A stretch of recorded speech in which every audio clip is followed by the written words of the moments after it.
Welcome to another episode of Inspire People, Impact Lives.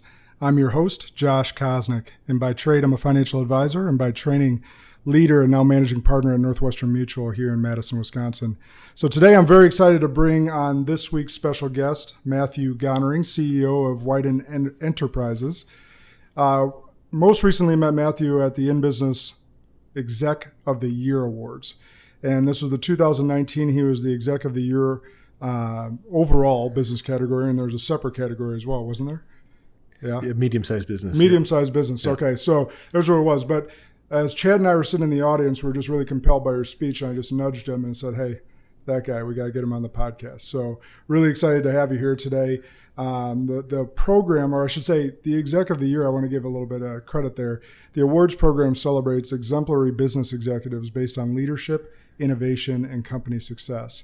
So we're sitting with someone here today that was recognized by our community and by one of the more prominent magazines and I would say just organizations. So it's a nice honor to have you on. So as a sponsor and partner for the awards ceremony, we got to see that speech, got to hear Matthew. And so with that, I wanted to bring him on and have him spit some of that knowledge that he was able to speak in, 5 minutes they gave you for that speech? 5 minutes, yep. All right. So we're going to give you longer than that today, but we're really excited. Welcome to the show, man. Thank you for having me, Josh. I'm grateful to be here. Perfect. So before we dive in, I always want to make sure that we give you the opportunity to tell us a little bit about your background, your family. I know you're a big family man, so tell us a little about the personal side and the professional side so our audience has an aspect of that both. Yeah, well, let's start with what makes it all happen, which is at the family level. So I have 6 incredible children, and my wife is an absolute saint. So the children, 15, 12, 9, 5, 3, and 7 weeks old. And so they are just coming off of Father's Day. It's very energizing to be a dad, to go through all their various activities. So I'm very blessed with a wonderful family, and again my wife, who makes it all happen. So without her, I wouldn't be anything. So together we make a great team, and with 6 children, it's quite active. It's all the chaos you might imagine. And for good reason, though. So personally, in addition, I've got 3 sisters. So I grew up in the Appleton area. I moved to Madison in 2000, so I've been in the area for 19 years, and I've been with Winden the whole time. So professionally, I started at Winden in a printing sales role. So Winden at the time had printing presses for marketing materials, and I grew up in the printing industry. That was my childhood, working in print facilities and binderies and press rooms and pre-press shops. So it was a natural fit for me to start at Winden in the printing area. Started cold calling and then transitioned into a marketing role. And the marketing role was to help position the company a little bit different, and went on to lead sales and marketing efforts, and then took the CEO role in 2009, and have been, again, very blessed to work with 165 of the most incredible people that you can imagine. So I'm very proud of the team, very proud of what we've been able to accomplish, and I think we're just getting started. Yeah, so one of the things I remember about your speech and why I was so compelled to stick with you on LinkedIn and get you on the show was how well you spoke of your people. And really, I think the best leaders deflect that recognition. And that night you were being recognized, but you really deflected that to your team, because we can't do anything without our teams. And very similar to how you talked about your wife, same thing as deflecting, as there's no one person builds everything on their own. And you got to have great people and great minds around you. Yeah. To be able to put you up in that spotlight. So that's awesome. I really appreciate that. So in 9 years, that's pretty quick. And you were young 30s at the time when you took over? 32. Yep. Yeah. So 32. So in 9 years, started with the company in 2000, accelerated that growth and climbed the ranks. In 9 years, you were named CEO. What were those early years like? I mean, I think about you're 32. You probably had several employees that are much older than you, maybe some that even thought that job should have been theirs. I don't know, not being in those shoes, but tell us about that. What was that like, taking over a pretty decent sized company at 32 and going from there, and what you've grown it to? Yeah, I wanted it. So I told the current CEO at the time, who was also the owner, that I wanted his job. I didn't tell him that in 2009. I told him that much earlier. I made myself a career plan and said, these are the things that I want to accomplish in my career, and I think it's in the best interest of the organization. So I made my case, again, many years before that. When I was even younger, that would have been in my late 20s. So so this was the fulfillment of that. But when I started at Winden, it was as the print sales rep. I came from a sales world. I grew up in printing, so I knew what that was like, and it was day one on the job. There's the phone book, get to work. So just start dialing for dollars, and that job it gets old after a while. Yeah. And so what I saw was opportunity to help promote the organization more, and there was no marketing efforts formally at the organization, and so I presented it to the owner, and he said, "I'll give you enough rope to hang yourself." And so I said, "Oh, great, I'll take it." And so we started to organize much more formal marketing efforts, initially starting in sales support, and then managed the sales team from that point. And in taking on the CEO role, it was challenging because there were people that they were my peers that now I was the CEO of the organization, and that was awkward. And being 32 years old, how do I handle that? And it was no different than I handle it now, which is I'm just going to be open. I'm going to be me, and I'm going to paint the vision for the organization, and we're going to go get it. And getting people to buy into that, getting people to line up for that it is the challenge now. It was the challenge then. Yeah. But 32. There's a lot you think you know, so I know much less now because my awareness is so much greater for leadership and business, and I am continue to be humbled by the experience of leading an organization in a phase of growth that's fun, but also challenging. Yeah, it's a huge challenge, and so there's so much going through my head there. Did you have any naysayers or anybody that created any cultural cancers for you taking over at that time frame? Whether it was they thought that that job should have been theirs, or you weren't the right person for the job, or whatever reason it might have been. Did you have any struggles in that nature? I didn't have any struggles. I didn't know if there were people in the organization who felt slighted that they were passed for that job. I don't know that. I don't think there were. There were some people that doubted. One of them was it came in the form of an email. It was someone who said that I was being given this role just to take the heat for a downturn in the market. So in 2009, it's like, well, Matthew just got the CEO job because he's going to be the one to take the fall for the whole company. And I thought, oh, ouch, that hurts. So, but good that I know, and I can use that to be motivated, to rise above it. That's such a, it's really interesting because you probably didn't even think twice about that as far as when you were offered and when you accepted. Like that wasn't even on your radar, and someone's email creates that, and that could create self-doubt in yourself or just in some of the believers in the team that it's more widespread than just that isolated person. But that's really interesting. I went through similar transition in the last 3 years ago now, when I took over for my father.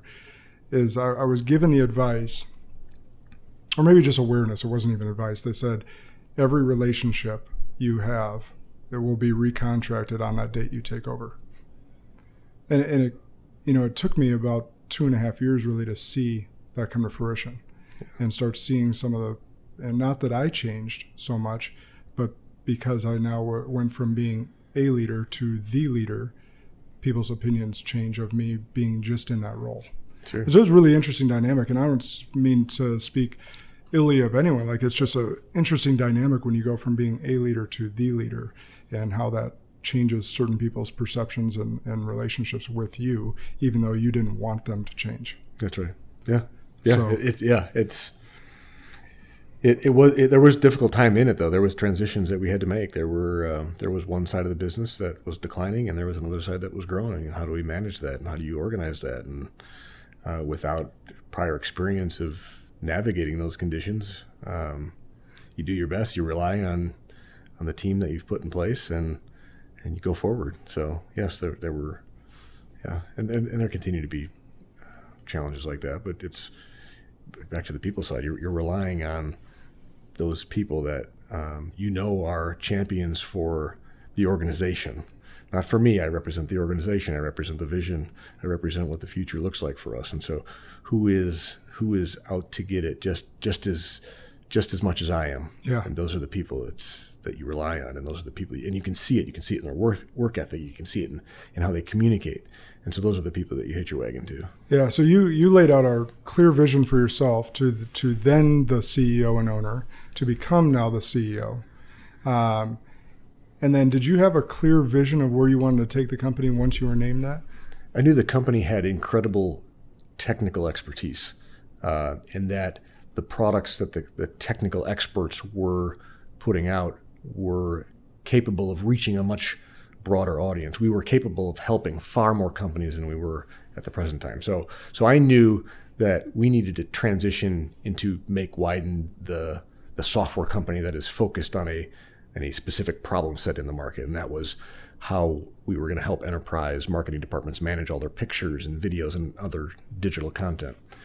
And so getting it transitioned to that point was some of the first 5 years of that tenure.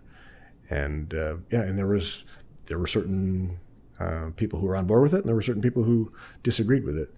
But what do you do with the disagreement? You let it breathe.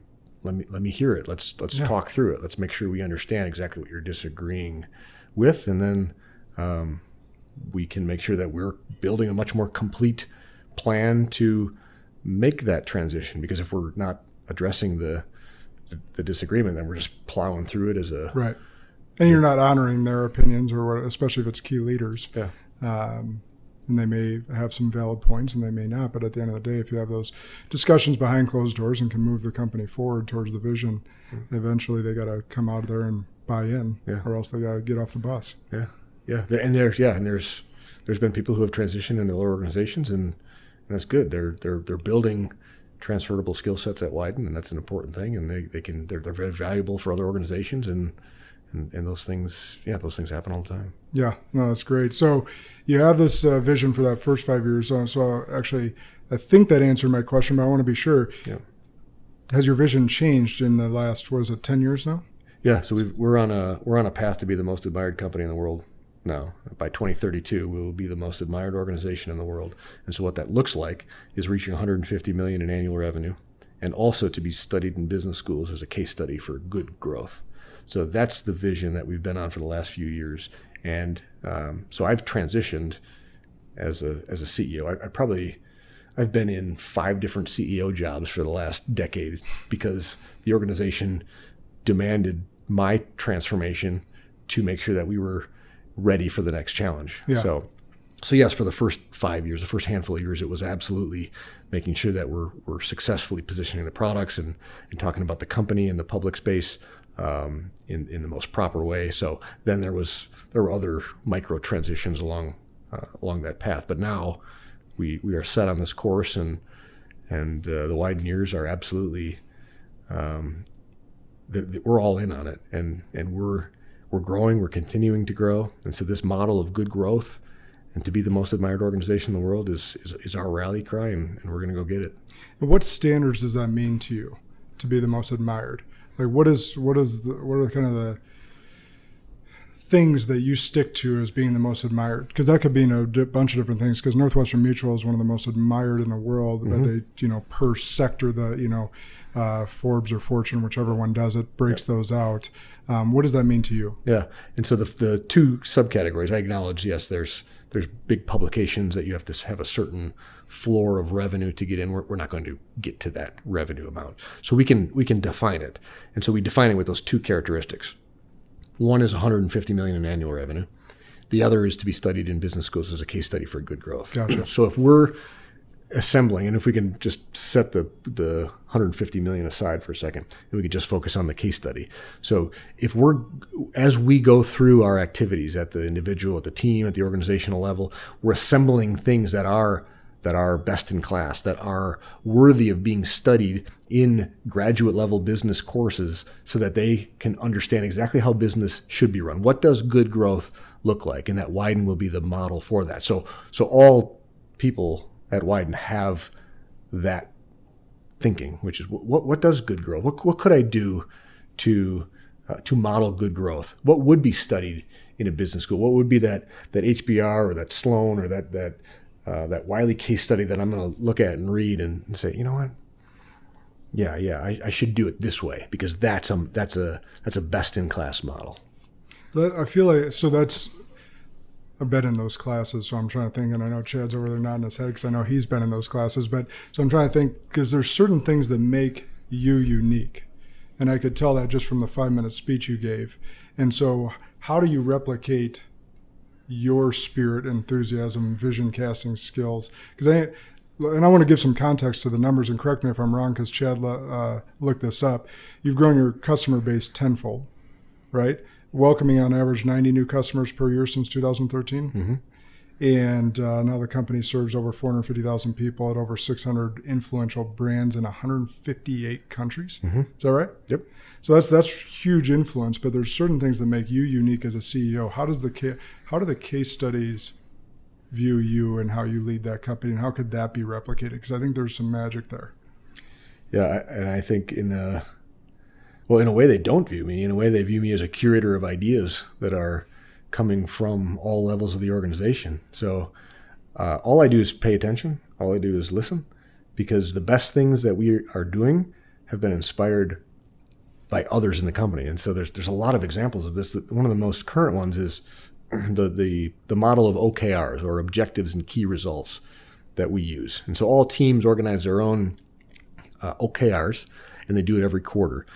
Now, that wasn't an organizational mandate to do this. This was a team given the ability to figure things out on their own. What management systems do they want to put in place? And so they had adopted this model of OKRs, and in conversations with the leader of that area, it was that's really something that you have there.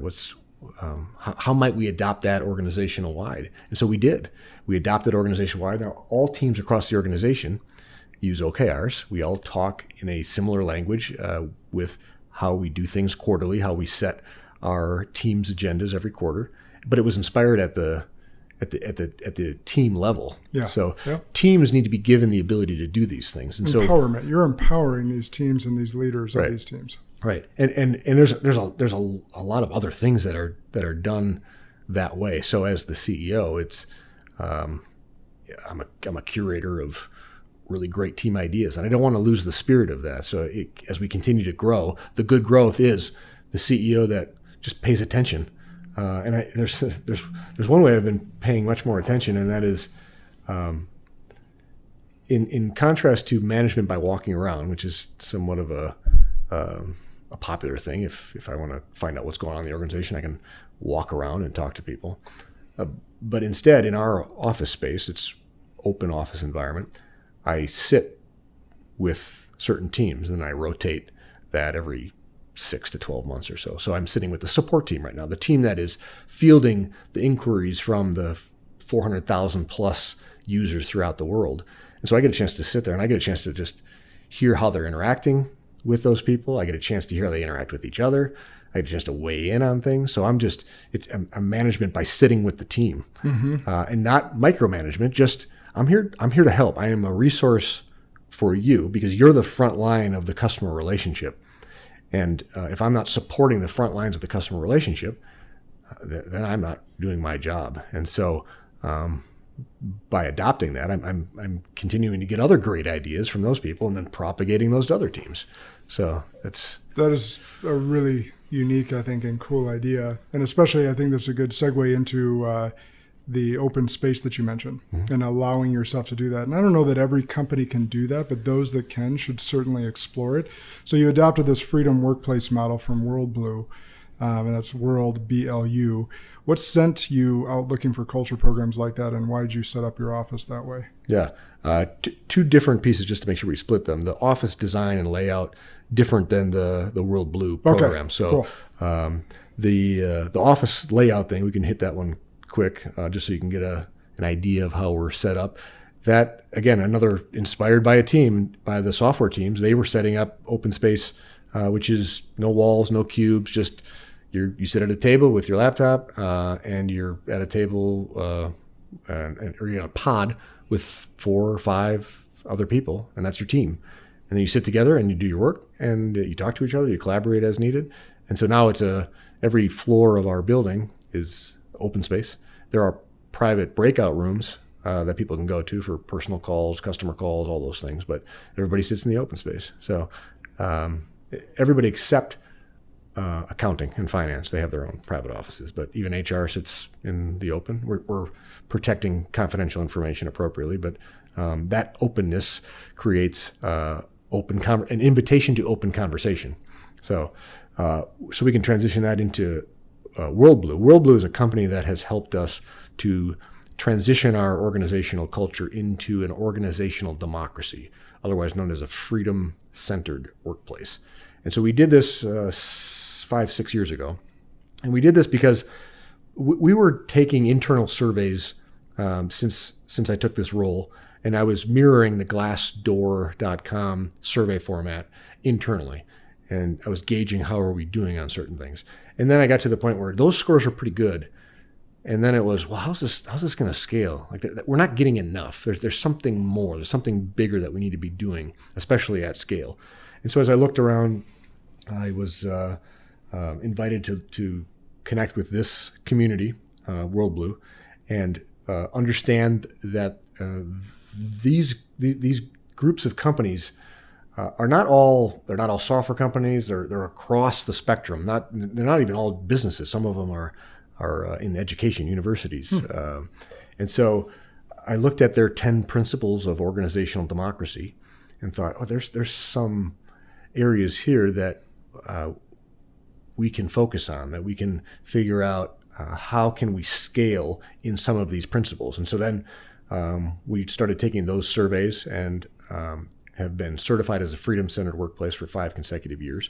But the insights that we gain from those principles are giving us guidance on how to transform the culture. So it better informs what we need to do next.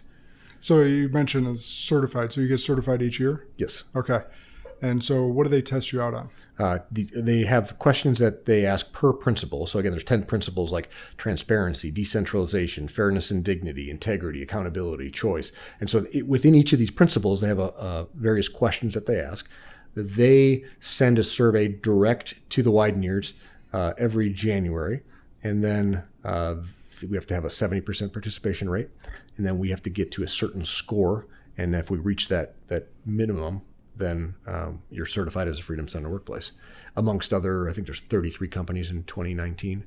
Other outstanding companies like Zappos is a big brand on that list. WD-40, who is an outstanding brand and an amazing company who I look to for great guidance. Mm-hmm. They're a part of that community as well.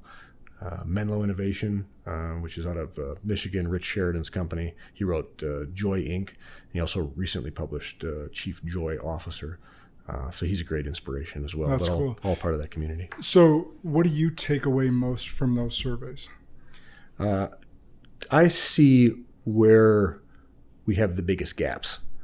So I can look at certain areas of improvement. And I know that certain scores, when you get up above 4.5 on a 5-point scale, it's a little bit, it takes a lot to move some of those. So some of those are making sure that they're maintained, that we're not dropping below our desired target. But some of those areas have challenges, and we need to figure out, all right, this didn't work.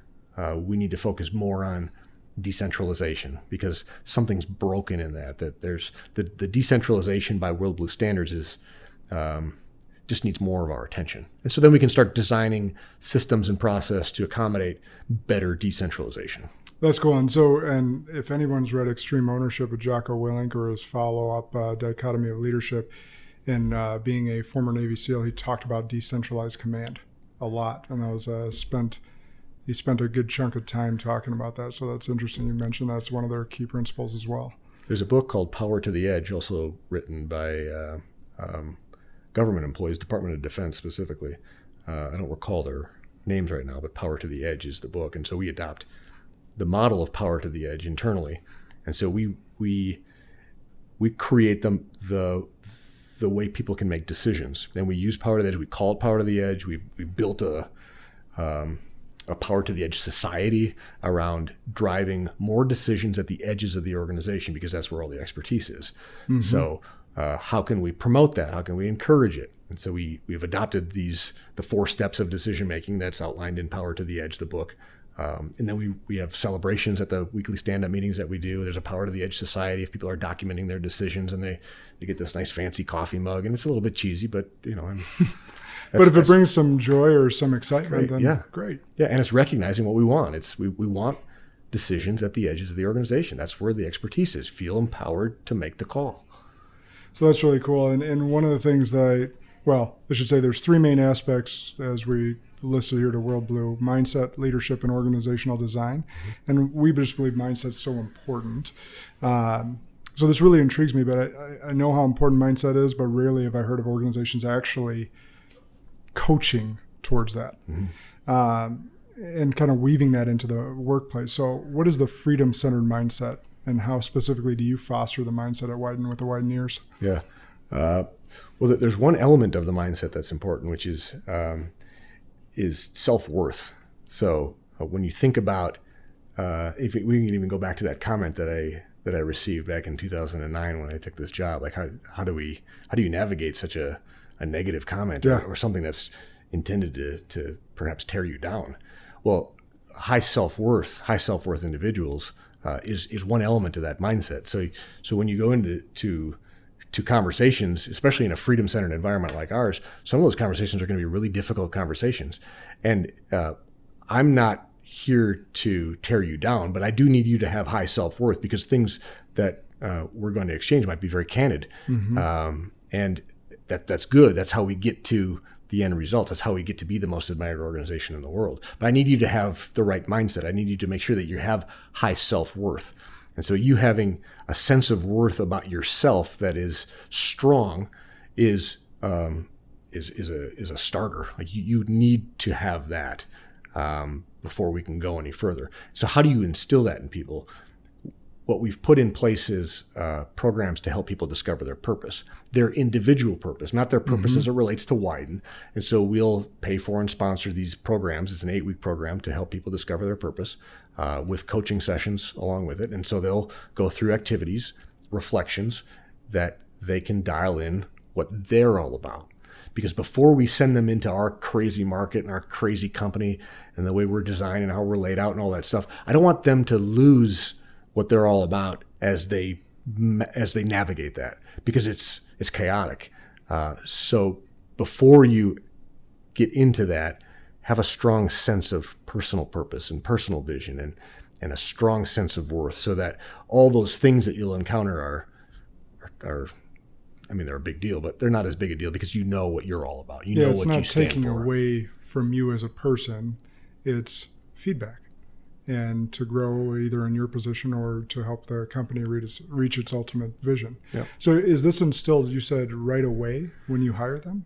The 8-week coaching? No. It's an optional program, so people can opt into it. So we don't force them to go through. Is there any way that you guys interview for self-worth? You asked the question. Yeah, you had asked the question. I've changed how I've asked it over time, but how you would ask it in an interview is, let's talk about self-worth. Why don't you define self-worth for me, just so I can get a sense of how you're thinking about self-worth. Then I'm going to ask you on a scale of 1 to 10, how do you rate your self-worth? Then you're going to give me a number. Then we're going to talk about why did you give yourself that number? Then we're going to go from that point and say, if your number wasn't 10, then I want to know what it looks like to be a 10. Tell me about a day that you show up as a 10. What's that day like? And then I want to hear that. So that's the interview. That's really good, dude. Yeah. That is really good.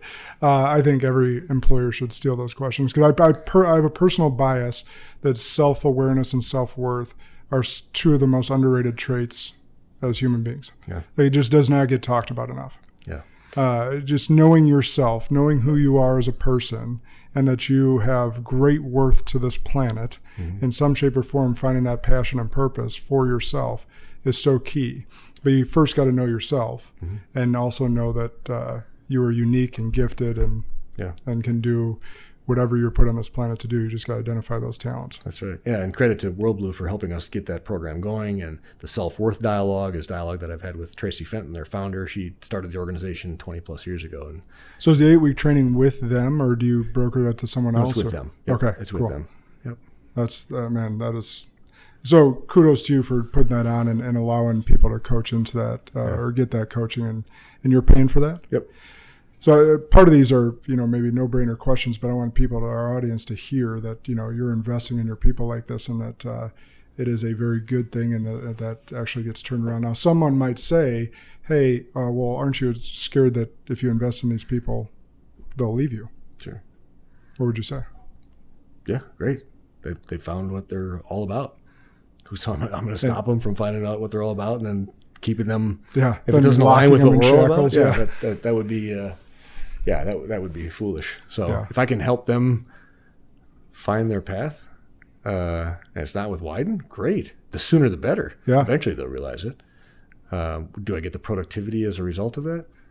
Yeah, sure, but it's not as engaged as it might be otherwise. They might be further engaged, and they might contribute better to the greater good in some other role that's much more aligned to their purpose. Yeah, and they're almost surely or certainly to refer back to you as a great employer to someone that might be aligned with your purpose. Yeah, and we have people have cited the purpose activities, helping them realize that they should do something else. So it does happen. It's real stuff. Oh, that's great. So I think let's tell us, we've used the term, or you have specifically, the Wideneers. Mm-hmm. For our leaders in the audience, can you tell us what was the tactical reason that you started coining this phrase? Yeah, it was, I don't know the origin of it. It was from within Winden, but when we think about us as pioneers navigating uncharted waters, new turf, and the spirit of that is alive and well. In fact, the words of Mark Winden, he was the CEO of Winden for 30 plus years. There's a great statement that we have with him on video in the late 80s, and it was, what advice are you going to give to the future leaders of Winden or business leaders in general? And the statement was, nothing ventured, nothing gained, take the chance, try it. And that is something I go through in my orientations with all new Wideneers. It's the one that I say, if you're going to remember anything from this, just take away that little nugget, because from this point forward, it is wide open for you to navigate. It is something that you need to think about. How are you going to change this organization? Because they might be the next CEO. Mm-hmm. I need them to be navigating some of these uncharted waters, and like pioneers did long ago, the Wideneers do today. Just this thought came to my head. Out of curiosity, has anyone written a letter to you saying they want your job yet? No, I've not gotten any letters yet. People have expressed interest in. I was just thinking about that to that younger self of you. Yeah. Your younger self writing that letter to the then CEO and owner saying, hey, I want your job. Yeah. I was just curious if that's come back to. No, but I did have an exchange with somebody who had put their role at a certain level. They said they wanted to be a certain CXO. And it wasn't the CEO. It was C-suite. So, yeah. So the follow-up question I asked was, well, why not the CEO? And then they went back, and I think they put a little slash in there, CXO/CEO, when it becomes available. So it's coming. Yeah, it was just popped in the head. I was like, I wonder if he's gotten paid back yet on that. Yeah. But you welcome it, right? Yeah, you bet. I mean, that's someone that wants to grow and cast a vision like you did. Yeah, that's awesome. Yeah, and there's the opportunities for people to grow at Winden are significant. So revenue fixes all problems. So grow the top line, keep growing, keep adding customers. We'll keep scaling, we'll keep growing. There's all kinds of great things we can do with growth. And so some of those growth opportunities will be professional development. People will find certain opportunities to grow with the organization, but they also might have opportunities to lead other organizations. And that's great too, because to continue to propagate how Winden does things by helping someone lead another organization that was with us for a long time would be a great outcome. Yeah, and it's continuing to create impact throughout our community, throughout the world. Yep. That's why some of the advice I was given and taken on this role too is part of our job is to give people the dream that we've been given, is to pay it forward and have them find a career that is now becomes a calling. But if they come into this career and it is not the right fit, my job is then to help them transition to find their career and not keep them here too long beyond when we discover that it's mutually not the right fit. Yeah. And it's because then their dream is elsewhere, and I got to help them find that as well. Yeah. Yeah. And there's also conversation that's been had around, well, I need to find my purpose first, then I can pursue my career path. And I think it's there's not really an order of that. It's just you got to get to work, you got to do things, and you can explore it as you're navigating that. It's not I have to find this first and then I can go out and to start my career. It's you'll get it. You'll figure it out. Just start doing things, start working, start contributing, and then things will light up for you along the way. You're so right. They're so like that is a buzz topic, right? Find your passion. Don't just take a job. Find your passion. Like you're right. There's not an order. Like and a lot of times it's almost like when we're 18 years old and we're going to college, and you're like, oh, you're certainly going to know that your major is what you want to do for the rest of your life. Yeah. I would say 90+% of people don't know that. And even if once they graduate and they feel like they're obligated to go into the career that their major led them, they figure out that they absolutely hate it. So my advice when I went to colleges to speak was, hey, what are some job duties or just things that you enjoy doing and could see yourself doing 8 to 10 to 12 hours per day, and then try and align job titles to those duties and see which one then fits best versus trying to think of a title. Very few people unless you're like, okay, I want to go be an attorney, well, then you got to go to law school and go do that. Or you want to be a doctor, then you go and do that. But when you go and get a general business degree, or you get a liberal arts degree, or you get some of these other degrees, it's very unlikely that you come out with a specified role. So match up what you enjoy doing or what you think you'd enjoy doing, do some internships, figure that out, and then align titles to that and go apply there. Yeah. The other bit of something I read, I don't recall the source, but just asking the question of what problem do you want to solve? It's not what do you want to be when you grow up. It's just tell me about the problems you want to solve. What problems do you observe in the world? And therefore you want to go solve them. And so what does that look like? Well, I had a great, and I've been vocal with the audience. I didn't graduate college. I left college, but I had a great guidance counselor, and I had an interest in history. Okay. I enjoyed history. I know you enjoy history based on your quotes that you're given on main stage there, but he basically comes to me and says, Josh, you seem like the type of guy that, so I was between history and business, and he goes, you seem like the type of guy that wants to make money. Is that true? I said, yes, that's true. He goes, change your major. And I don't think there's many counselors that are that candid, and I don't know why he was with me. And again, I didn't finish school anyhow, so I don't know that it would have mattered so much.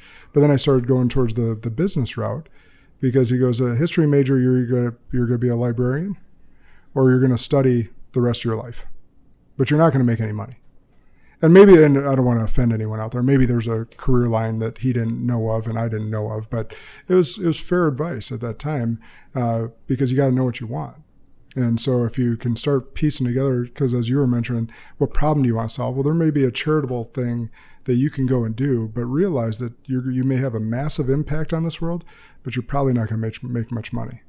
And if money doesn't matter to you, then yeah, go do that. That's going to be awesome. You're going to have a massive impact on the world. But if it does, probably want to choose something different. Sure. So that's cool. Just reminded me of that. So as we're kind of talking about this recruiting or talking about students and whatnot, got me thinking about the recruiting side. Mm-hmm. What's your process like? What sorts of things do you bring awareness about Winden and the young talent around the state? Yeah, we like to get the word out about what we stand for and the organizational culture. So being recognized and using World Blue certification, Madison Magazine's Best Places to Work for I think we're 4 consecutive years. So getting all that information out into the open and making sure that we encourage the Wideners to go into the public forums like Glassdoor and Comparably and other online applications like them to talk about their experiences with Winden. And then once we have that available, then we draw people to it so that you understand what it's like to work at Winden. And there's so locally that's how we compete for talent. We also have our office in London, so about 10 people in that office, and that'll continue growing. We don't have the same presence in London as an employer as we do in Madison, but we'll build that over time to draw talent from that market as well. Just letting the Wideners tell their story about their employment. So you're mostly getting talent from the talent you already have for referrals, stuff of that We do nature? get referrals, yes, but it's inviting them to go to Glassdoor.com and review us. If they don't like it, that's fine. It'll show up there, and we've gotten some negative reviews, and they're legit stuff. But when we talk to people when they apply, and we go to the source of it, it's where are you coming from, and they're referencing some of these third-party sites. Like, it looks like a great place to work, and if I was doing this job for this place, and I didn't like it, I didn't like the employer, and I could do the same job for you, and you're the best place to work, why wouldn't I switch? Yeah, right. Why wouldn't you switch? And so we can draw talent through just awareness of what we're all about. So we have a target of 80 applicants per job in the Madison area, and we haven't got to that target. It's an aspirational target. It's a stretch goal. We're running at about 45 applications on average per job posting, but we could do better. So your one interview question when we were talking about self-worth got me thinking, is there anything else unique that you do or you feel you do within the interview process that selects or helps you select great people?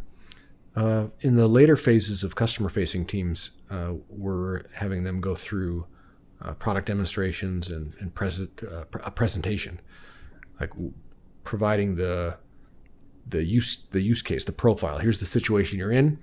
We're going to schedule an hour, and we're going to role play. So let me hear it. Let's go through it. And that's been, and we've done that for many years now. But it is time consuming, but it is so worth it to hear how those people are going to pitch us, and to see the amount of preparation that they put in. You can hear it. So right. People have failed spectacularly at that level, but other people have shined. It has been outstanding. Some of these people are like, oh my goodness, like that was outstanding. And you wouldn't. You're like 2 minutes in, you're like, yeah, all right, we're good. Yeah. You're awesome. Yeah. and it might be things that you didn't expect. Yeah. During just the conversations, and we've been in cases where we thought this like leading candidate, all of these questions were, the dialogue was great, the answers were great, right mindset, and then they get to that point, and they come and they don't prep, or they just botch it. So well, yeah, you can BS interviews. Yeah. So what that role play is really doing, you can't BS that. You're going to have to really prepare for it, and you're giving them, it sounds like, fair warning, and this is going to be the scenario. Yep. And so they come in prepared to do that, and you get to see.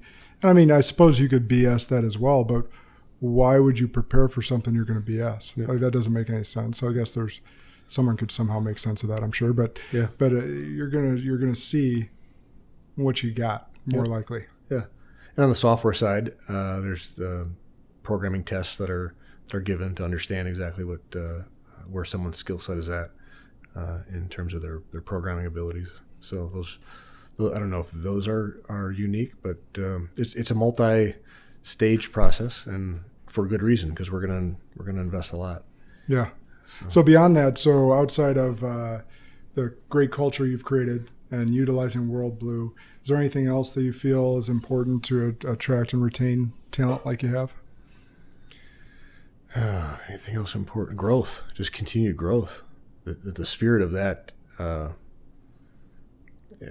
helps. Like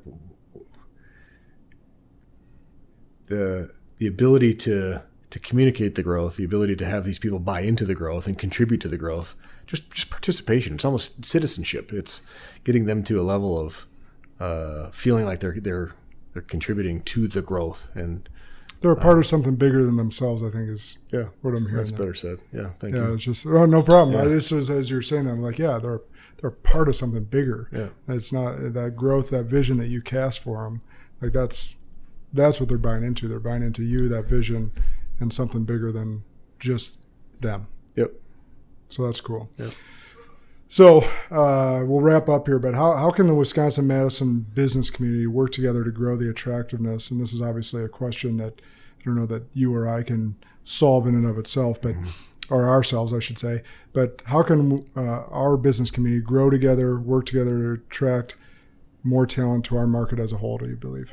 That's a wonderful question. In a conversation that I've been involved with last week, I was with a smaller group of leaders who met with Secretary Frostman, the State Secretary of Workforce Development. And there was a conversation going on at the state level about recruitment, talent attraction, Wisconsin competitiveness. So that's a very active conversation.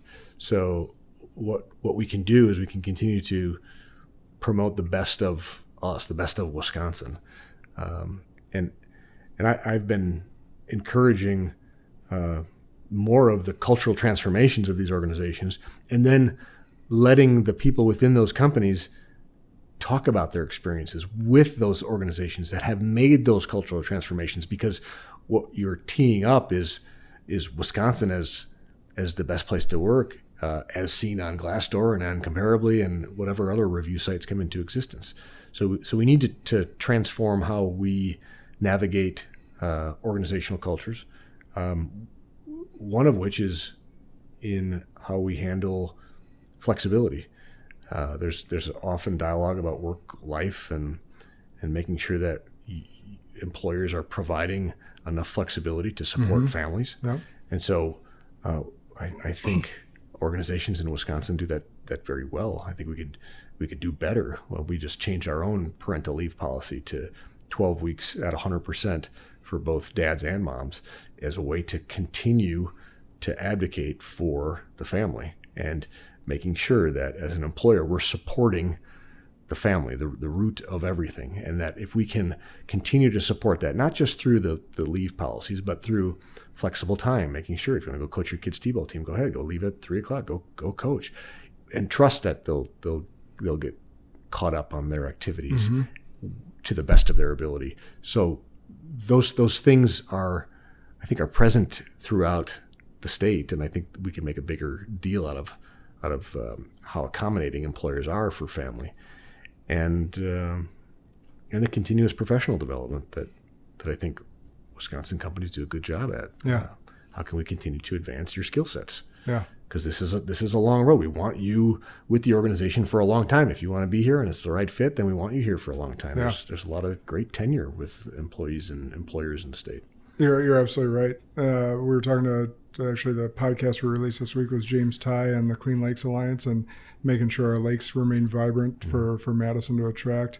We on your side of things, oftentimes I think business owners and Wisconsinites as a whole kind of joke about we love our lists and being the top of the list and stuff. Well, to your point, like that attracts people that don't know Wisconsin. Yeah. We know Wisconsin. You've been here since 2000, or down in Madison. Grew up in Appleton, but so you've been in Wisconsin most of your life. I moved up here in 8th grade from Illinois, which thankfully I did with how that state's run versus how our state's run, but and a number of other reasons. But the biggest thing I'm trying to say here is like those lists and recognizing who's doing it well and putting people up on a pedestal that can actually attract talent here, whether it's Winden, whether it's Epic, whether it's any other, whether it's Northwestern Mutual or American Family or any of these other big companies that are doing it really well. You got to do that. Yeah. And it's a great place to work because of the diversity of organizations that are here. It's not just about being the software capital of the Midwest or of the U.S. It's not about that. It's about being who we are. There's manufacturing, there's healthcare, there's software, there's insurance, there's finance. There's a mix of things. That's what makes us special, and enhancing those things are important to our future. Yeah, and I think you're right. It's certain organizations that because they serve all, or even the university, or even even in business, like they're somewhat scared to put companies on a pedestal, but at the same point, that pedestal is going to attract talent. And you don't want to put the wrong companies on a pedestal, or people see that as well. Sure. So, no, great point. So wrapping up with the 2 questions we always ask. I warned you ahead of time, but favorite book of all time, or favorite book that you've most recently read? I can give you. Well, I am reading right now Aquinas in the Market, which is how someone who was who was an economist and then went back to school for theology and studied St. Thomas Aquinas, and how they're combining economics and theology and what that looks like.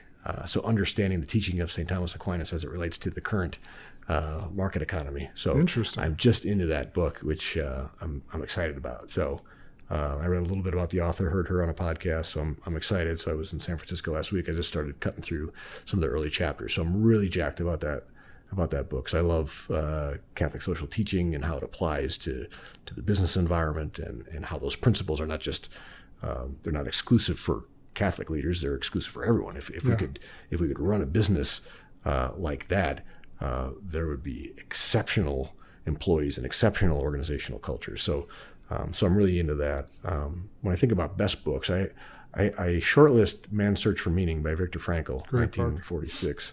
I like that book because of, in particular, a reference that I use often about freedom. And when you talk about a freedom-centered culture, there's always responsibility or accountability to go with it. And so Viktor Frankl makes a call for a statue of responsibleness on the West Coast to offset the Statue of Liberty on the East Coast. And so I use that internally at Winden when responding to what does freedom at work look like? And does it mean absolute freedom? Does it mean we can do it and come in and do whatever we want? No, accountability is high. Accountability is a principle of organizational democracy. You have to have accountability in order to have freedom. So how do we raise personal accountability, team accountability, organizational accountability, so that we can have the freedom that we have? And so Viktor Frankl's reference to a statue of responsibility on the West Coast is an active foundation, although he's since passed. There is an effort to try to fund that statue. I don't know how much they're progressing, but I know it's an active effort. Oh, that's cool. As you're saying that, the books I mentioned earlier by Jocko Willink, have you read those? Mm-hmm. So one of his dichotomies was discipline equals freedom. So it's similar to what you were mentioning there, but it was one of his military principles that he learned and copied that. So how he writes it is writes a story from his time in the military, gives the principle, and then how it applies to the business world. Yeah. So it's kind of a cool transition into the business world from his military experience. But the discipline equals freedom. Yeah. So those are good. So how can our listeners get in touch with you if they want to? They can reach me at my email address, matthewg@widen.com, or they can go to just widen.com and navigate us through the contact page. But any following that you want them to do on social media, anything of that nature? No, I got off of Facebook. I got off of Twitter. I don't do those things. I am on LinkedIn, so you can find me there. Perfect. Yeah, and connect me there and message me there as well. Well, I want to give a recap and a shout out to you for coming in today. This was awesome. I know our listeners are going to get a lot out of it. So at 32 years old, you told your boss that I think it was before then, you wanted his job, and then you got started. But you laid out a clear vision for yourself, and now you've laid out a clear vision for the company. And as we talked about earlier, people really buy into and follow that because they feel most everyone wants to feel a part of something bigger than themselves. So you've done a good job there. You're a curator of good ideas based on your empowering your people to have those good ideas. So you just see yourself as the curator and leader of those awesome people that you've empowered to give those and drive the company forward. And understanding the importance of scaling culture, and found World Blue and made that, we don't need to talk about price, but I'm sure it was a costly investment as you continue to go through. And kudos to you for employing those dollars to invest in your people. Give power to the edges of organizations. That was another book you referenced, right? Yep. Power to the Edges? Power to the Edge. Yep. Power to the Edge. Don't remember the authors, but I'm sure we can Google that and figure that out. and that's where your expertise is. So help your people discover their strong self, help your people getting a strong self-worth, I think is how I want to word that. And Wideneers are company pioneers. I love that. Then we can all do a better job to make Madison a top place to live and to work. So, all right, that's our summation. Want to encourage everyone on the podcast, if you're listening today, please follow me on Instagram at Josh Kosnick. Unlike Matthew, I stayed on mainly specifically for this podcast as well. So, and then please, if you like what you heard today, share this episode on iTunes and Spotify. I tried to blend those two words together there, iTunes and Spotify. Thanks, everybody. Have a great week.